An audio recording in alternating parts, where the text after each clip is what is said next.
بسم الله الرحمن الرحيم. الحمد لله والصلاة والسلام على رسول الله صلى الله تعالى عليه وسلم. ربنا أرنا الحق حقا وارزقنا اتباعه، وأرنا الباطل باطلا وارزقنا اجتنابه. ربنا آتنا في الدنيا حسنة وفي الآخرة حسنة وقنا عذاب النار. إمان داراني برزو خوشويست، داوما لذاتي باكي پروردگار رحمو بزيو مهرباني خوي بسرمانا ببارنه.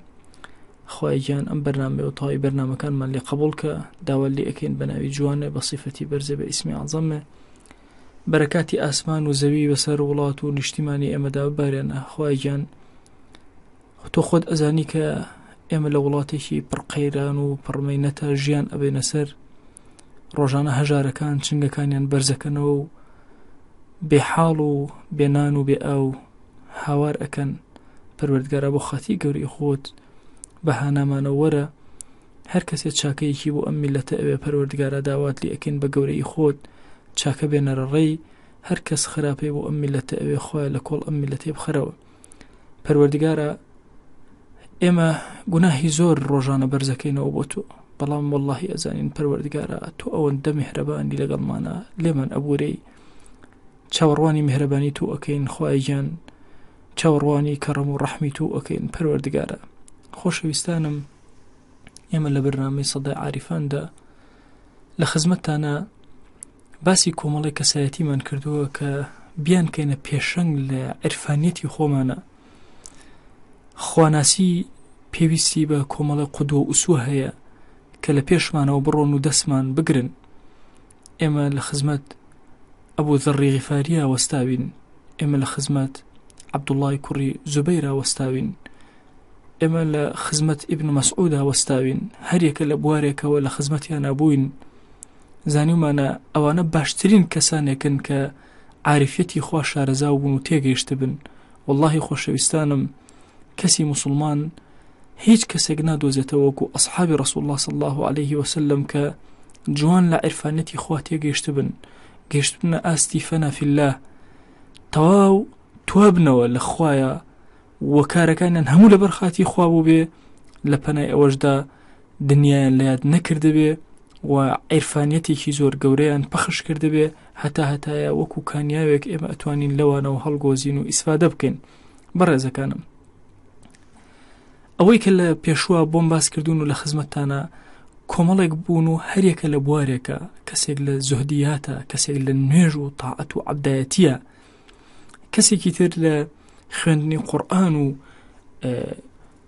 جوهدکردن لە پێناوی قورئانە. ئەمڕۆژ ئەچمە خزمەت یەکێک لە هاوڵە بەڕێزەکان و ئەیکەینە سەرمەشقی ئەم بەرنامەیەمان بۆ ئەوی لەوە لە عیرفانیەت تێبگەین. ئەویش بریتە لە عەبدوڵڵای کوڕی عەباس ڕەزا و ڕەحمەتی خوای لێبێ و هاوڵی بەڕێزی پێغەمبەری خوا صلی الله عليه وسلم کە لەم جارەیە لە خزمەتی ئەبین، بریتە لە حەبری ئومەت و بەحری ئومەت، زانای ئەم ئومەتە و دەریای ئەم ئومەتە لە زانست و زانیاریە کە ئەویش سەحابی بەڕێزی پێغەمبەری خوا صلی الله عليه وسلم عەبدوڵڵای کوڕی عەباسە کە ئەکاتە کوڕەمامی پێغەمبەری خوا صلی الله عليه وسلم لە پێش هیجرەتی پێغەمبەری خوا صلی الله عليه وسلم بە 3 ساڵ لەدایک ئەبێ و دواتر پێش هیجرەت، پێش فەتحی مەککە هیجرەت ئەکات و یەتە خزمەت مەدینە و خزمەت پێغەمبەری خوا صلی الله عليه وسلم. بەیعەت ئەدا بە پێغەمبەری خوا صلی الله عليه وسلم ئەو کاتێک کە هێشتا مناڵە و باڵغ نەبووە. هەر لە کاتی مناڵیەوە زۆر خۆشەویستی عیلم بوو. داستانێکی زۆر خۆش هەیە لە مەسەلەی بەڕێزەکان، لە مەسەلەی ئیبن عەباسە کە چۆن محبی عیلم بوو، زۆر هەوڵی داوە بۆ فێربوونی عیلم. ئەفەرمێ لە ڕۆژە هەمیشە دیقەتی پێغەمبەری خوام صلی الله عليه وسلم ئەدا، لە زۆر شتی ئەو حاڵی بووبووم حەزم ئەکرد شەوێک لە شەوەکان لە خزمەت پێغەمبەری خوا صلی الله عليه وسلم بمێنمەوە.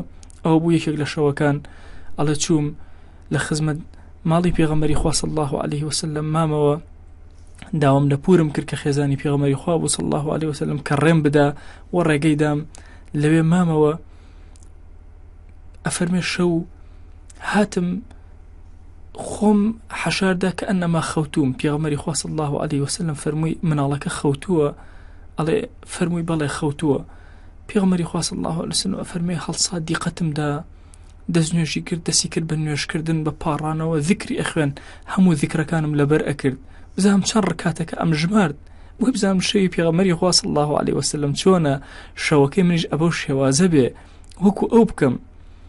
ئەفەرمێ دیقەتمدا تا درنگانێک بەو شێوازە پێغەمبەری خوا صلی الله علیه وسلم خەریکی دینداری و تاعەت بوو.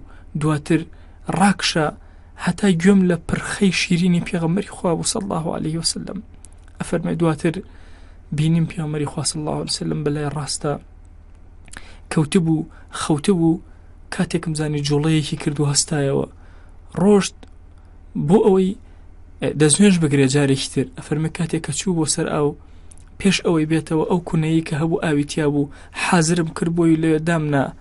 پێغەمبەری خوا صلی الله علیه وسلم کە هاتەوە پێچەوانەی شەوەکانی تر ئەمە دانراوە، حتمەن ئەم مناڵە کردوێتی، وتی ئەمە کێ کردوێتی؟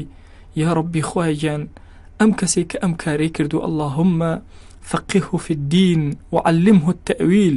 خوایان فقهی ئەم کەسە ئەم گەنجە ئەم مناڵە زیاد کە لە دینە، فێری تەویلی قورئانی بکە، فێری تەفسیری قورئانی بکە. لە دوای ئەوە بە تەرجمان القورئان ناوی دەرکرد. ئەصحابی رسول الله صلی الله علیه وسلم زۆر ڕێزیان لێ ئەگرت. ئەفەرمێ بینیم پێغەمبەری خوا صلی الله علیه وسلم دەستی کرد بە شەو نوێژ، قاڵ بوویەوە لە شەو نوێژەکەی خۆیە. ئەڵێ کاتێک کە ئەمەم بینی لە خزمەت پێغەمبەری خوا صلی الله علیه وسلم، منیش حەزم کرد شەو نوێژکەم، بەڵام زۆر مناڵ بووم، نەم ئەزانی ئەگەر دوو کەس پێکەوە بە جەماعەت نوێژکەن ئەبێ لە ڕاستەوە کەسێکیان بوەستێ. ئەڵێ چوومە خزمەت پێغەمبەری خوا صلی الله علیه وسلم و دەستنوێژم گرت، لای چەپیەوە وەستام، دەستم کرد بە شەو نوێژ لەگەڵیا، سەری گرتم.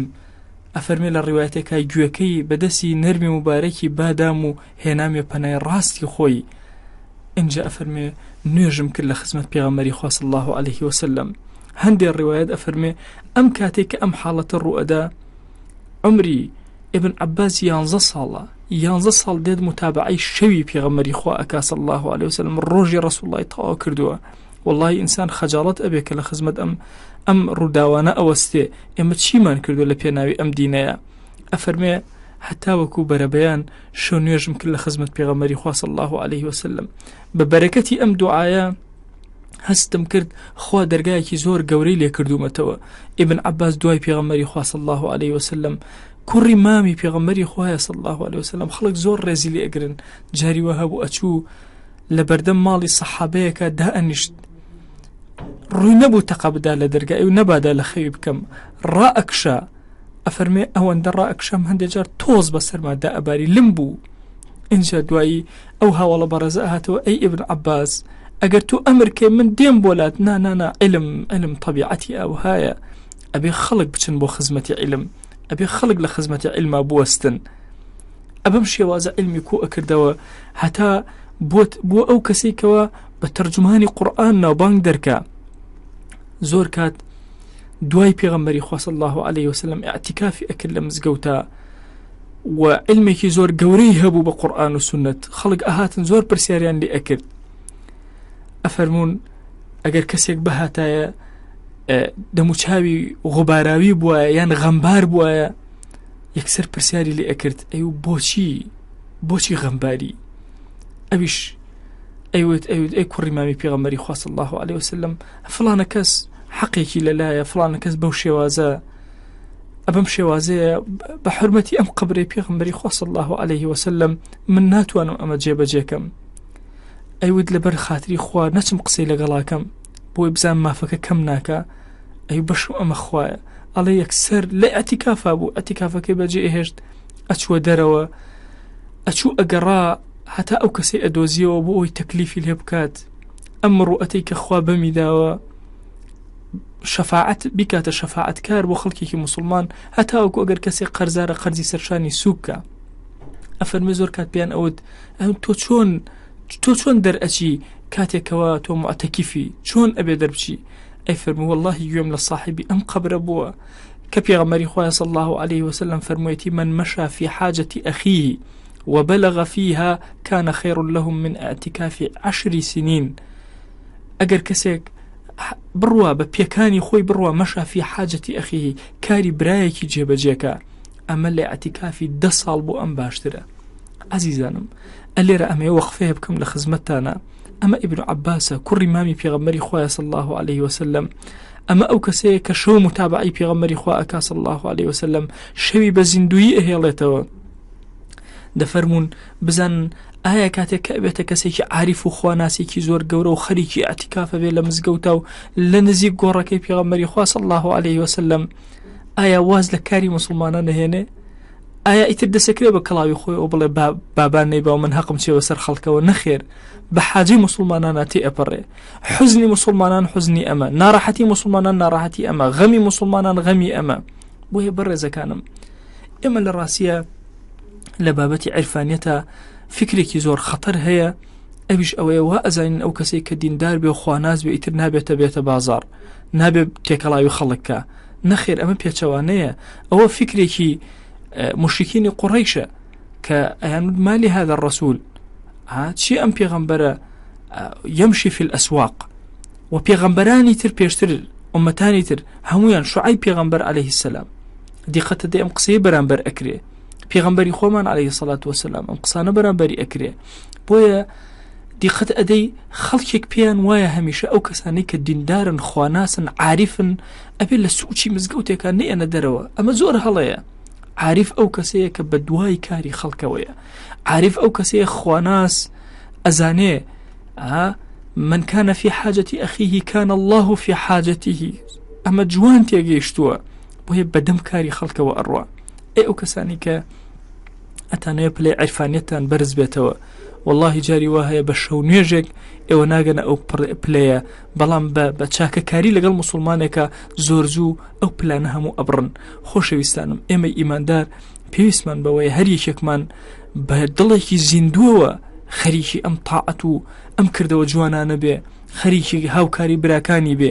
بەتایبەتی ئێستا ئەمڕۆ ئێمە لە وەزعێکی زۆر ناڕەحەتین کە لە کوردستانە تێ ئەپەڕێ.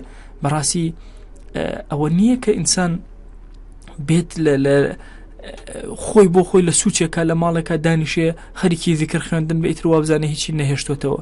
ئەمانە باشن، ئەمانە بەشێکە لە دینداری و خواناسی، بەڵام هەمیشە سەیری عاریفە گەورەکان کەن لە غەمی خەڵکا بوون، لە هەوڵا بوون بۆ خەڵک.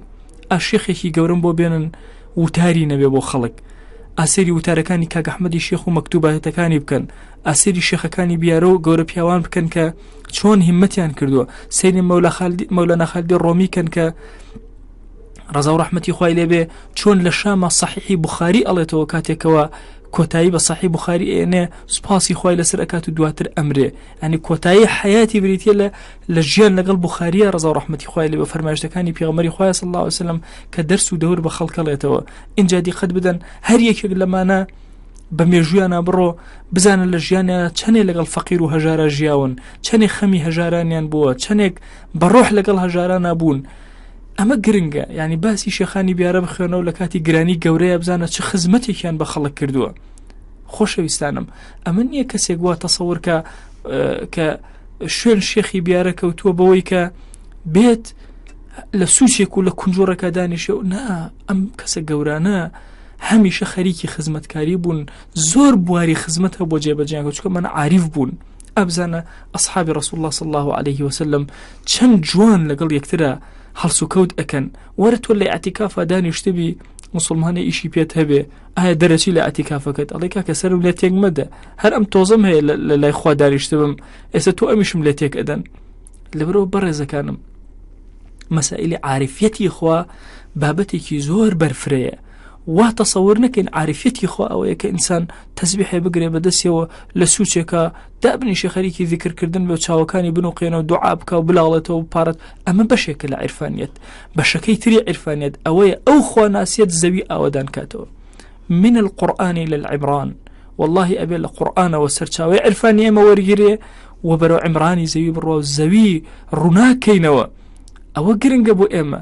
بۆیە دیقەت بدە عەبدوڵڵای کوڕی عەباس ڕەزا و ڕەحمەتی خوای لێبێ بزانە عیرفانیەتەکەی تەنها لەو سوچا جێگەی بۆتەوە کە بێت خەریکی خۆی بێت، واز لە خەڵکی بێنێت. نەخێر، لە دوای ئەوەی خەریکی خۆیەتی ئەعتیکافەکە ئەمە ئیشێکی باشە، بەڵام بۆ حاجەی موسڵمانێکیش ئەچێتە دەرەوە. وزۆر ڕووداوی گەورە گەورە هەیە لە حیاتی ئیبن عەباس ڕەزا و ڕەحمەتی خوای لێبێ. یەکێک لە ڕووداوەکان کە زۆر ئەساسیە بریتێ لە مەسەلەی کەڕەم و جوودی ئیبن عەباس ڕەزا و ڕەحمەتی خوای لێبێ کە پیاوێکی زۆر سەخی بووە و هەمیشە میواندارێکی زۆر گەورەی کرد، باشترین جۆری میوانداری کردووە. کاتێک کە یعنی خەڵکانێک ئەچنە خزمەتی دیقەت ئەدەی، یعنی باسی سەخاوەتی ئیبن عەباس تەسەوور ناکرێ. یعنی ڕێزی ئیبن عەباس ڕەزا و ڕەحمەتی خوای لێبێ بۆ دراوسێکانی، بۆ دەوروبەری خەڵک ئەهاتن بە تایبە ئەبوونە دراوسێ ئەو، چونکە ئەیانزانی حتمەن خەیر و بەرەکەتی ئەو بەشی ئەوانیش ئەکا. ئیبن عەباس ڕەزا و ڕەحمەتی خوای لێبێ هەموو حیاتی بەم شێوازە بردووە. خەڵێکی تری گرنگ لە حیاتی ئیبن عەباسە حەزەکەم لە خزمەتانە باسی کەم، ئەویش ئەوەیە لە ڕاستیە ئیبن عەباس ڕەزا و ڕەحمەتی خوای لێبێ زۆر ڕێزی لە عولەما گرتووە. جارێکیان لەگەڵ زەیدی کوڕی ثابتە، زەیدی کوڕی ثابت وڵاخەکە پەتی وڵاخەکەی ئیبن عەباسی گرتووە، ئەبەو شێوازە پێکەوە ئەڕۆن. کاتێک کە ئیبن عەباس ئەوش بەسەر وڵاخەکەوەیە بەم شێوازە پێکەوە ئەڕۆن، پەلامار ئەدا زەیدی کوڕی ثابت بۆی یەشمەی وڵاخەکەی بگرێ لەگەڵ خۆیان بیبە. ئەڵێ کاتێکیش کە ئیبن عەباس ڕەزا و ڕەحمەتی خوای لێبێ زەیدی کوڕی ثابتی جارێک بەسەر وڵاخەکە و بینی پەلاماریدا وڵاخەکەی بۆ ڕاکێشا. کاتێ لە زەیدیان پرسی باشە تۆ چۆن ئاوا ئەەکەی؟ خۆ تۆ زانایەکی زۆر گەورەی ئەم پیاوە. فەرمووی ئاوا ئەمرمان پێکراوە لەگەڵ ئەولادی پێغەمبەری خوا صلی الله علیه وسلم، کوڕەمامی پێغەمبەری خوا لە عەشرەت و ئالی ئەو ئەمرمان پێکراوە ئاوا بجوڵێنەوە. کاتێک کە ئیبن عەباس پرسیای لێ ئەکرێ بۆچی ئەبەو شێوازە ئەمرمان پێکراوە کە لە خزمەت زاناکانمان نابین. ئێمە ئەمڕۆ بەداخەوە ئەڵێم کەسێکە وا ئەزانێ بۆتە شێخێک و بۆتە کەسایەتیەک ئیتر پێی بێڕێزیە یان پێی بچووکی ئەگەر بێت و حرمەتی زانایان بکرێ. ئەوە ئیبن عەباس کوڕی مامی پێغەمبەری خوا صلی الله علیه وسلم، عالمێک لە عولەمای ئومەی ئیسلامی و یەکێک لە عاریفە زۆر گەورەکان، ئاوا لەگەڵ عولەمایە تەسەڕوف ئەکا و هەڵس و کەوتەکە.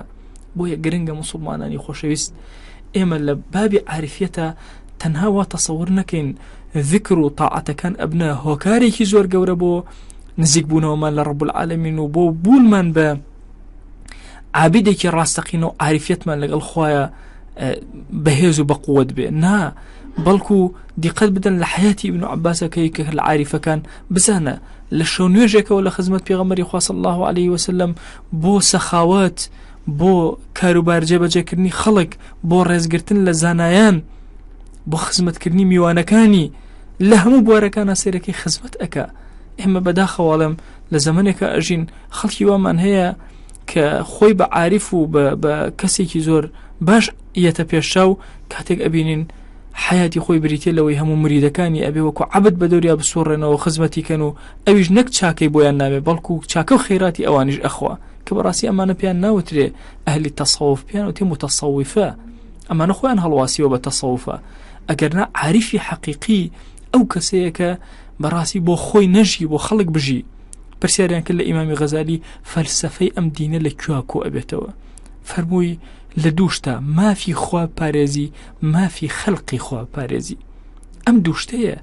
بۆیە ئێمە مسلمان، ئێمە ئیماندار زۆر ئەبێ ئاگامان لێبێ مامۆسایانی ئاینی بەڕێز، ئەو کەسانی کە خوای گەورە خواناسی پێ عەتا کردوون، هەوڵ نەدەین خواناسیەکە بکەینە مایەی ئەوەی دنیای پێ بخۆین.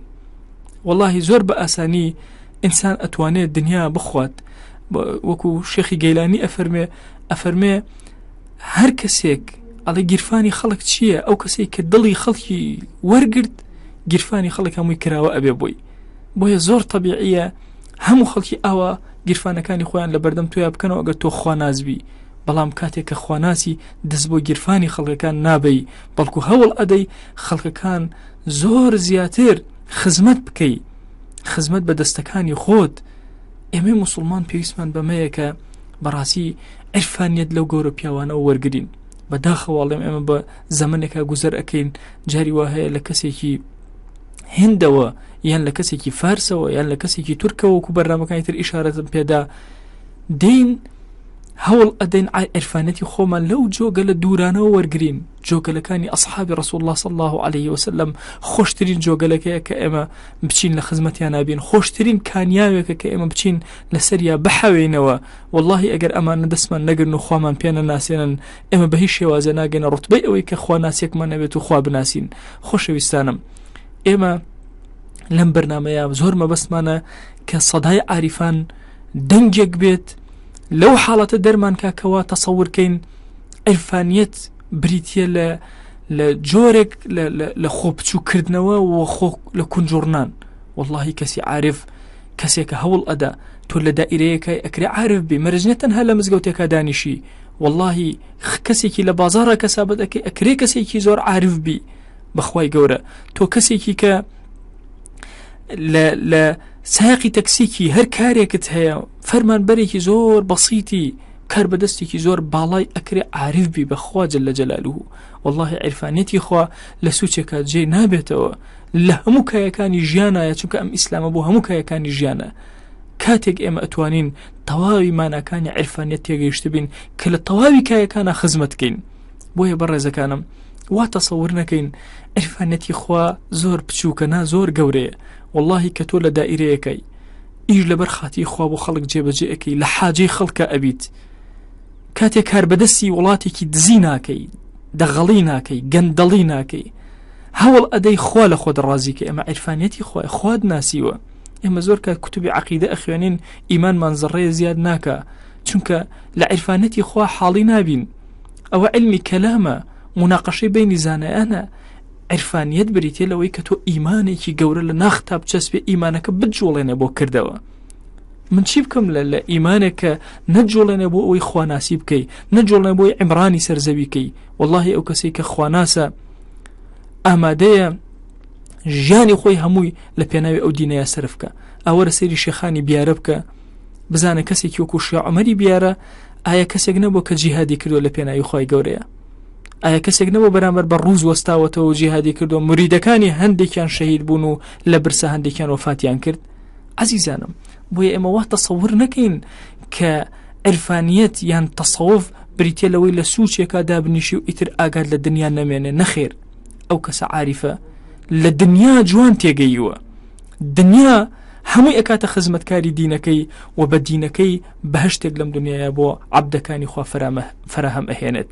داواکارین لە زاتی پاکی پەروەردگار ئەم کەلیماتانەمان لێ قبولکە. خوای داوا لێ ئەکەین بە ناوی جوانت، بە صیفەتی بەرزت، بە ئیسمی عەزەمت، بەرەکاتی ئاسمان و زەوی بەسەرمانە ببارێنە. یا ڕەبی خوای گیان داوا لێ ئەکەین بە لوتفی گەورەی خۆت، بە ڕەحم و بەزەی و میهرەبانی خۆت پەروەردگارە بمان گێڕە لەو کەسانەی، بمان گێڕە هاوڵی ئەو کەسانەی، خزمەتکاری ئەو کەسانەی کە عاریفن بە تۆ. ئامین ئامین والحەمدولله رب العالمین.